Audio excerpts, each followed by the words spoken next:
I want to talk about knowing because we're in a time where almost nobody knows anything. And we don't know what to trust in terms of knowing.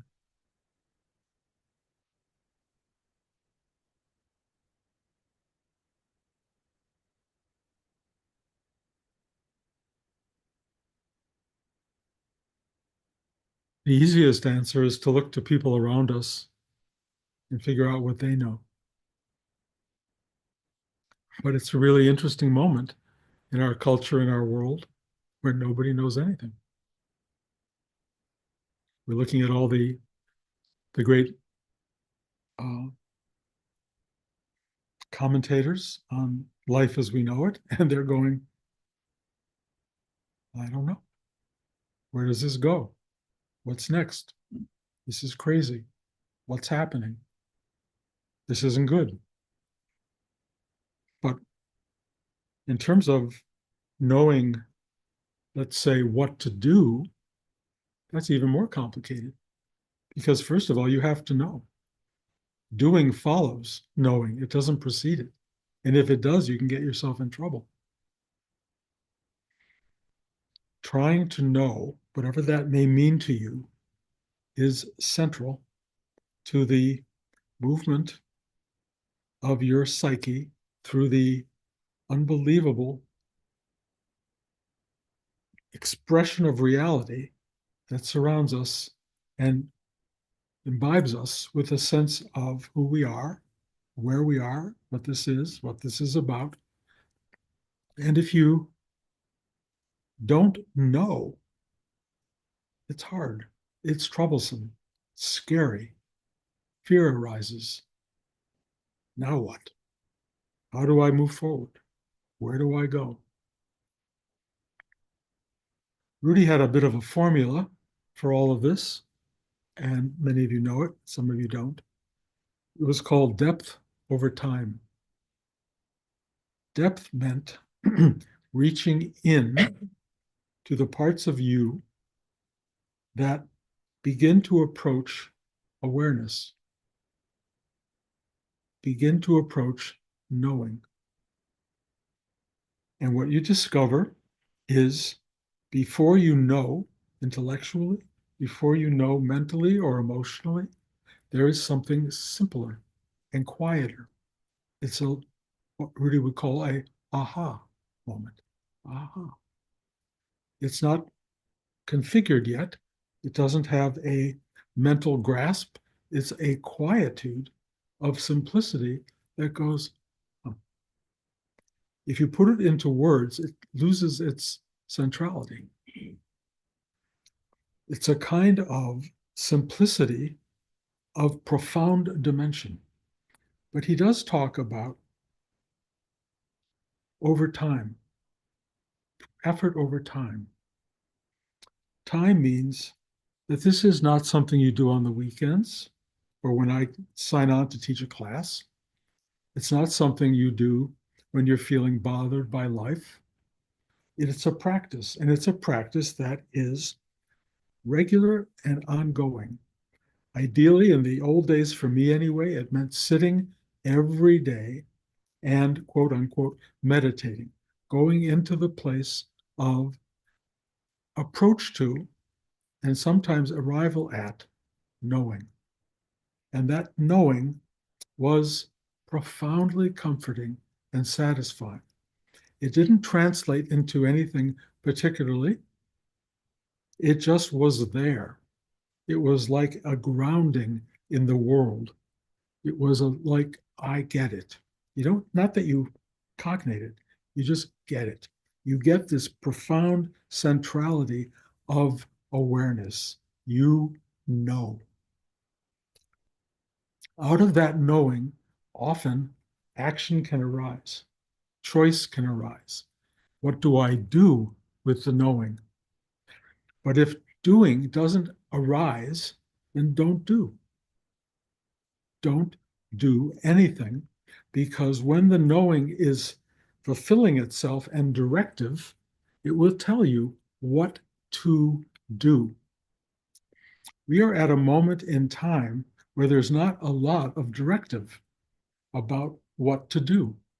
It's not rising because the confusion of the outer circle of our existence is so great that probably the best response to knowing is stillness, awareness, quietude, observation, perception.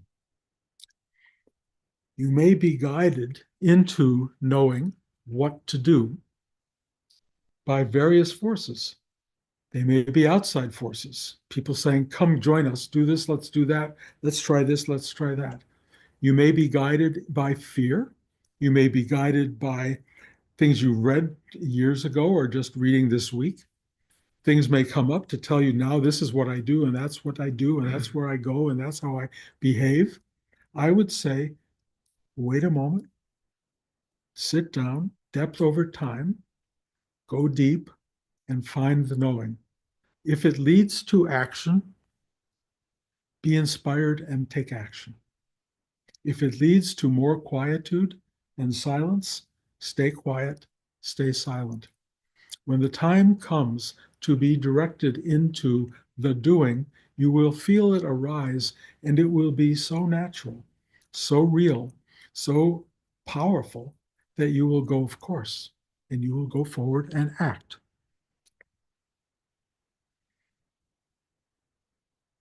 Sometimes action is doing something major in the world.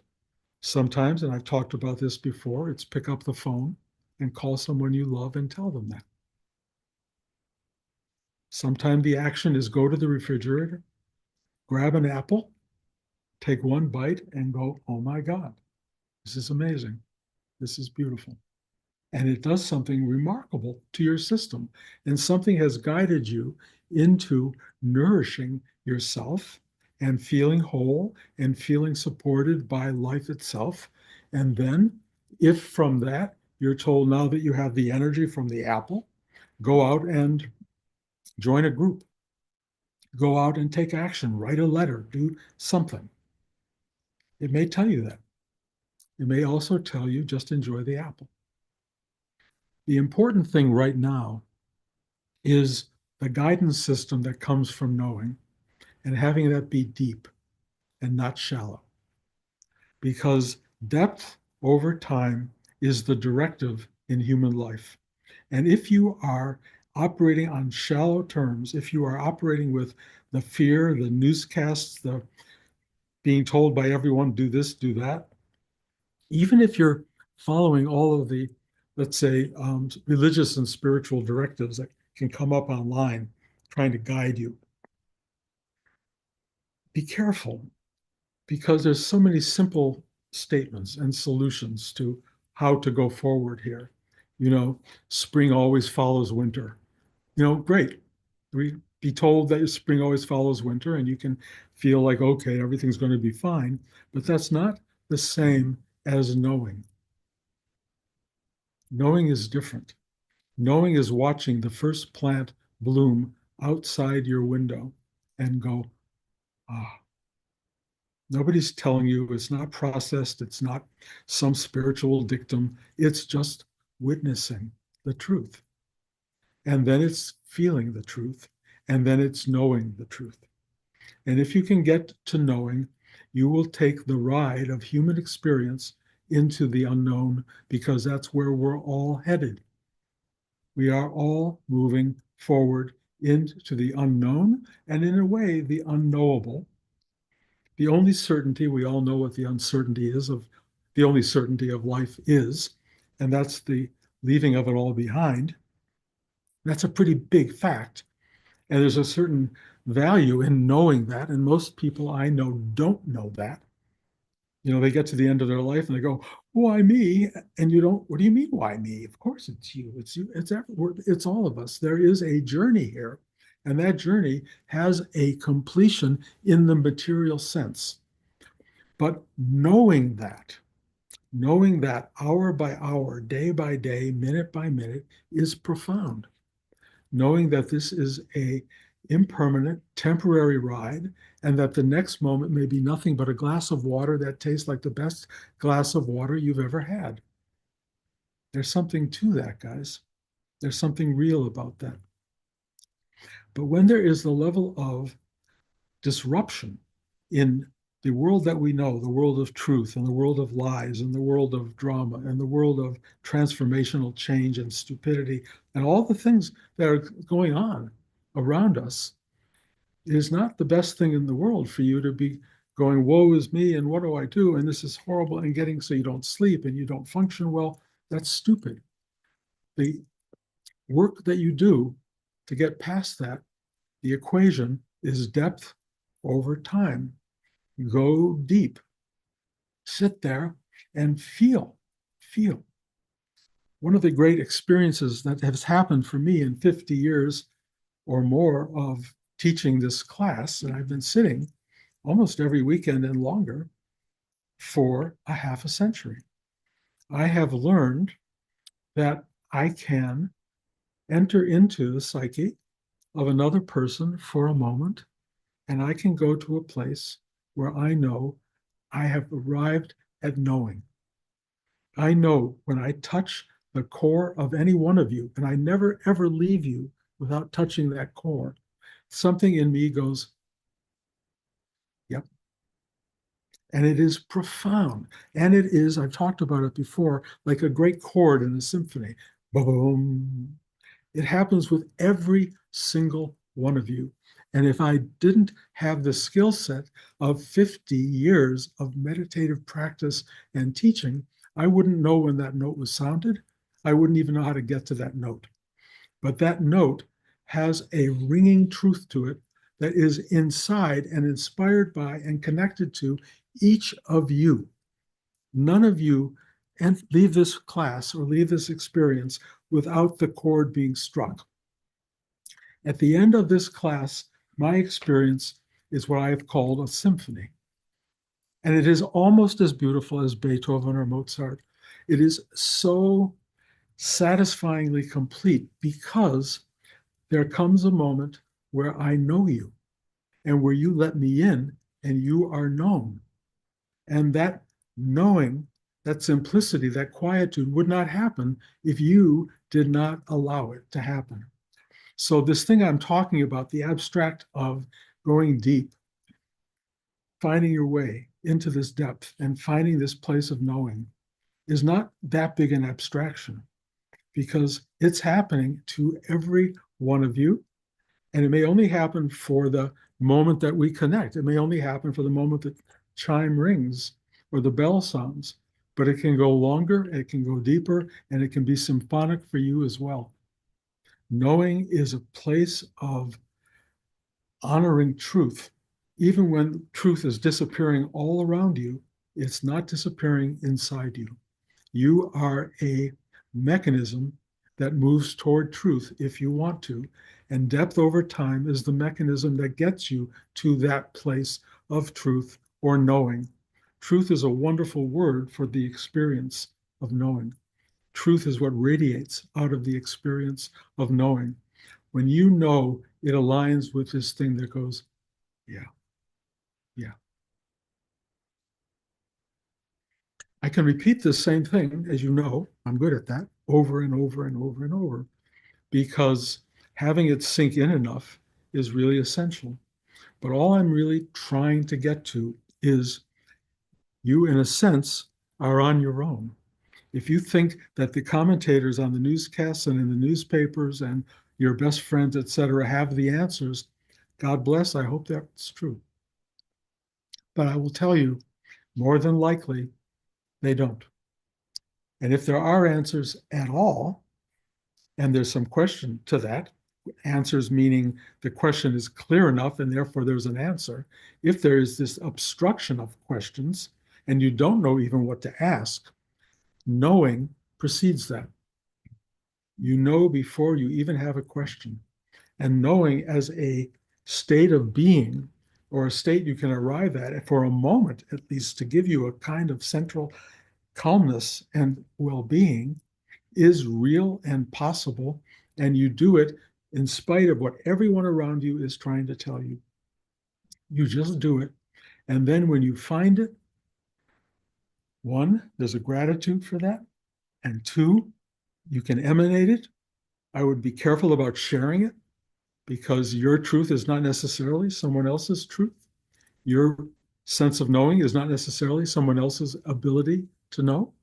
Your grasp or opening to knowing may be completely different than someone else's. But in the end, it's connected to what I love to call singularity or radiance. It's just the shining light of, okay, we need it right now to navigate what's going on. Don't listen to everybody else. Don't listen to your mind. Don't listen to your fears and your emotions. Go to the place of knowing and say thank you. That's the ride right now. If you can't do it, the discipline, effort over time, sit down and go deep. Things are really happening. Those of you who are in the stock market, um, it's scary. A lot of people I know are having real financial problems. A lot of people are worried about their Social Security. Are there reasons to be fearful in this moment in time? Yes. But what do you do about it? Again, you may not find any answer to that question. Do you get out of the market? Do you buy this? Do you go to your best friends? How do you rearrange your life? Do you get a new apartment? All these things come up. But what really has to happen is that you find your way into, okay, take a bite of the apple, watch the bloom on the first flower outside, take another step, live your life. There is no knowable, predictable truth at all in the outer, but there is knowable and even predictable truth on the inner part of your being, in the inner part of your being.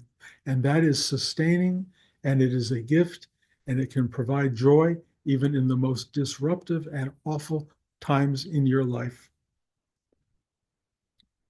My grandfather and my mother and her sisters and my grandmother were all part of the Great Depression. They lost their home, a house on Atkinson, which my mother talked about throughout her whole life. Then World War II happened. My father had to go off into a war. Luckily, he never went overseas, but all this disruption occurred with no knowing. And in the middle of that war, I've said this multiple times, my parents decided to have a baby, which is sitting here right now. Why would anybody in their right mind have a baby in the middle of a war, which, by the way, in 1943, we were losing? Why? Because they knew they needed to have a baby. I am endlessly grateful that they took that choice and followed this thing in themselves that knew we need a baby. We all need to produce our ongoing self in the world, even in times like this. Every one of us has an ability, or you wouldn't be listening to this talk right now, to go inside to yourself, find the depth, go deep over time, and let this thing guide you in the unknown reality of the unfolding universe that has never been known, has always been disruptive, has always been scary on so many levels, and yet we flourish, we move through it, we evolve, we grow, we become compassionate, we become vibrant, we become radiant, we become lovers of life and other people. And in that difficulty of life, we find ourselves at the best of our ability, knowing the truth and sharing it with others. That's the job, guys. That's where we're at. Depth over time, do the work, practice, find your way into knowing, and live what you know. Live it, be it, express it, and embrace it.